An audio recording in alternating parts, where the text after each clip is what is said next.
இந்த காணொளியை காணும் அனைவருக்கும் வணக்கம். இப்போது நாம் கேட்கவிருப்பது லட்சுமி அவர்கள் எழுதிய மெல்ல மெல்ல மர என்ற கதை. அன்று ஞாயிற்றுக்கிழமை புறநகர் பகுதியில் பள்ளிக்கூட கட்டிடத்தில் காலை 10 மணிக்கு மேல் ஆரம்பிக்கவிருந்த மருத்துவ முகாமுக்கு கோகிலாவும் சென்றிருந்தாள். வீடு திரும்புவதற்குள் உச்சி பொழுதாகிவிட்டிருந்தது. டாக்டர் அம்மா என்ன சொன்னாங்க? விழுந்தடிச்சுக்கிட்டு ஓடினாயே. உல்லாசமாக சிரித்தான் கணவன். என்னை பரிசோதிச்சுட்டு உடம்பிலே கோளாறு இல்லைன்னுட்டாங்க. சாதாரணமா பெண்களுக்கு 25 வயசுல இருந்து 55 வயசு வரை மார்புல புற்றுநோய் வரலாம்னு சொன்னாங்க. அதை ஆரம்பத்திலேயே கவனிச்சா குணப்படுத்திடலாமாம். உனக்கு ஒண்ணும் இல்லைன்னு தெரிஞ்சிட்டு இல்லையா? கேலி செய்தான். சாதாரண வியாதியாவது அப்படி அசட்டியா இருக்க? அவங்க கூட ஒரு புத்தகம் கொடுத்தாங்க. உங்க கணவர் புகைப்பிடிப்பாரான்னு கேட்டுட்டு கொடுத்தாங்க. இதோ பாருங்க. புத்தகத்தை அவன் முன் நீட்டினாள் சாமர்த்தியமாக. புகை உங்களுக்கு பகை. பேஷ், இதை நீயே படிச்சு காட்டு. கமலநாதன் முகத்தில் புன்னகை மறைய துவங்கியது. புகைப்பிடிக்கிறவங்களுக்கு 125 பேருக்காவது சுவாச பையிலே புத்துநோய் வருதாம். புகைப்பிடிப்பதால் இரத்த குழல் சுருங்கி போகுதாம். மாரடைப்பு வருவதற்கு வழியாகிறதாம்.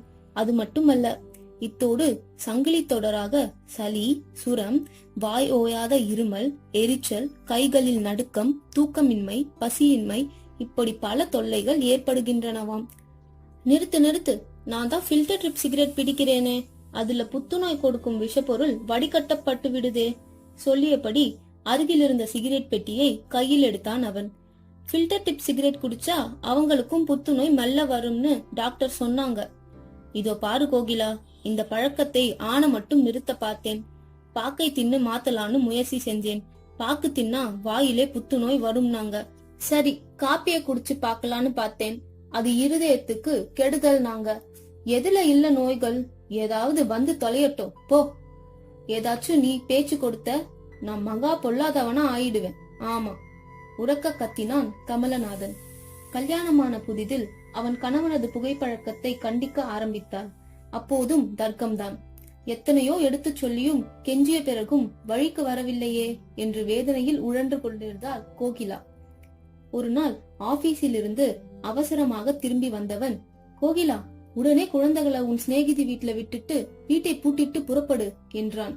அவன் முகம் கலவரம் அடைந்திருந்தது. என்னங்க? பதறினாள் அவள். நர்மதா நர்சிங் ஹோம்ல என் சிநேகிதன் ராமலிங்கத்தை உடம்புக்கு ரொம்ப முடியாம சேர்த்திருக்காங்களாம். புறப்படு, அவனுக்கு ஆச்சு போச்சுன்னு ஆயிட்டுதாம். பரபரப்புடன் செயல்பட்டான். டாக்ஸி பிடித்து நர்சிங் ஹோமில் அவனது அறைக்கு போனதும் பெருத்த அதிர்ச்சி அவர்களுக்கு. என்ன ஆச்சுங்க? கமலநாதன் மெதுவாக கேட்டான். ஜாடை செய்து அவர்கள் இருவரையும் அறைக்கு வெளியே அழைத்து வந்தாள் ராமலிங்கத்தின் மனைவி ஷியாமலா. எத்தனையோ சொல்லி போராடி பார்த்தேங்க. பிடிவாதமா புகைப்பிடிக்கிற பழக்கத்தை எப்படி கொண்டு வந்து விட்டுருச்சு பாருங்க. ஒரு நாளைக்கு 3 டப்பா சிகரெட் ஓயாம பிடிப்பாரு. ஓயாத இருமல், அதை அசட்டையா விட்டாரு. வாய் ஓயாம இருமல் ஆரம்பிச்சதும் டாக்டர் கிட்ட காட்டி எக்ஸ்ரே அது இதுன்னு பணம் தண்ணியா செலவாச்சு. குணம்தான் இல்லை. கடைசியிலே சுவாச பையில புத்துநோய் வந்துடுச்சுன்னு கண்டுபிடிச்சாங்க. எப்படியாச்சும் குணப்படுத்திடுங்கன்னு டாக்டர் கால்ல விழுந்து கெஞ்சினேன். ஆனா ஆரம்பத்திலேயே சிகிச்சைக்கு வந்திருந்தா ஏதாவது செய்திருக்க முடியும். அதுவும் பூரண குணமாக்கிடுவோம்னு சொல்ல முடியாது. சுவாச பையிலிருந்து புத்துநோய் கட்டையை அறுத்து எடுத்த பிறகு ஒரு 5 அல்லது 6 வருஷம் தான் நோயாளி வாழ முடியும். இவர்தான் நல்லாவே தமது ஆரோக்கியத்தை பாழடிச்சுக்கிட்டார்னு டாக்டர் சொல்லிட்டாரு. என் மனசு கேட்கல. பல டாக்டர்கள், கோவில் குளம்னு அலையிறேன். பலன் இப்போ நீங்க பாக்குறீங்களே. சேலை தலைப்பை வாயில் அடைத்தபடி குமுறினாள் அவள். கமலநாதன் முகத்தில் முதலாக பயம் நிழலாடியது. அன்று இரவே ராமலிங்கத்தின் கதை முடிந்து விட்டது. அதில் அவன் நடுங்கி விட்டான். நண்பனின் இறுதிச் சடங்கு முடிந்த பிறகு சில நாள் கழித்து ஷியாமலாவை பார்த்து ஆறுதல் கூற சென்றனர் கோகிலாவும் கமலநாதனும். சுவரில் ராமலிங்கம் போட்டோவில் இருந்தபடி எட்டி பார்த்தான்.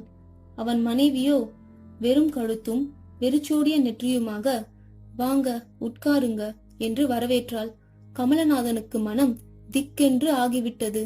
சோகமே உருவாக நின்ற அவளை ஒட்டியபடி நின்ற குழந்தைகள், அப்பா எப்பம்மா வருவாரு என்று கேட்டபோது அவனது அடிவயிற்றில் பகீர் என்ற உணர்வு. சிறிது நேரம் ஆறுதல் சொல்லிவிட்டு மனைவியுடன் வீடு திரும்பிய கமலநாதன் வழியில் மறக்காமல் 4 முழம் மல்லிகை பூவை வாங்கி வந்தான். வீடு வந்ததும் முதல் வேலையாக மனைவியிடம் பூவை கொடுத்தவன் கண்கள் கலங்கின. கோகிலா, பூவை தலை நிறைய வச்சுக்கோ, எப்பவும் பூவும் பொட்டுமா சந்தோஷமா நீ இருக்கணும் என்றான். கோகிலா திகைப்புடன் கணவனை பார்த்தாள். ராமலிங்கத்தின் மரணம் அவன் குடும்பத்தை எப்படி பாதிச்சுன்னு என் மனம் ரொம்ப துடிச்சு போயிட்டு கோகிலா. இனிமே இந்த சிகரெட் பழக்கத்தை விட முயற்சி செய்றேன். ஆனா நான் ஒரு சராசரி மனிதன், கொஞ்சம் கொஞ்சமா விட முயற்சி செய்றேன். ஏன்னா ஷாமலா போல உன்னையும் குழந்தைகளையும் நிறுத்திட்டு நோயில கஷ்டப்பட்டு சாக நான் விரும்பல. தழுத்தழுத்தது அவன் குரல். அவன் வாயை பொத்தினாள் அவள். அப்படி சொல்லாதீங்க, இந்த பழக்கத்தை திடீர்னு விடுறது சிரமம்தான், ஒப்புக்கிறேன். ஆனா மெல்ல மெல்ல மறக்க முயற்சி செய்யுங்க, நானும் உதவி செய்கிறேன் என்றால் உணர்ச்சி வசப்பட்டவளாக. நானும் முத்தொழிக்கிறேன். சிகரெட் பிடிக்கணும்னு தோணுச்சுன்னா தண்ணீரை முண்டு கபகபன்னு வயிறு நிறைய குடிச்சிடுறேன். தேக பயிற்சி செய்யறேன். காஃபி சாப்பிட்டதும் சிகரெட் பிடிக்கணும்னு தோணுதா? வேண்டாம், டீ சாப்பிடுறேன். என் கைக்கு சதா வேறு நல்ல வேலை கொடுக்கிறேன். குழந்தைகளுக்கு பாடம் சொல்லித்தரேன், எழுதுறேன், அவங்களோட விளையாடுறேன். ஓய்வு நேரத்தில் தோட்டம் கொத்துறேன், புத்தகம் படிக்கிறேன். ஆபீஸில் மும்மரமா வேலையில் ஈடுபடுறேன். போதுமா? எப்படியாவது இந்த சிகரெட் அசுரனின் பிடிகளிலிருந்து என்னை மெல்ல மெல்ல விடுவிச்சிரு கோகிலா, கெஞ்சினான் அவன். ஆண்டவா, அதிர்ச்சி உருவத்திலே எங்களுக்கு துணை புரிஞ்சாயப்பா. மனத்திற்குள் நன்றி கூறியபடி கோகிலா சென்றாள். அவர்கள் இனி தீவிரமாக முயற்சி செய்வார்கள். கமலநாதன் புகை மூட்டத்திலிருந்து விடுபட்டு ஒரு ஆரோக்கியமான மனிதனாக பூவும் பொட்டுமாக விளங்கும் கோகிலாவுடன் நெடுங்காலம் வாழ்வான். பேரன் பேத்திகள் எடுத்து பல்லாண்டு இன்பமாக வாழ்வார்கள். இது உறுதி.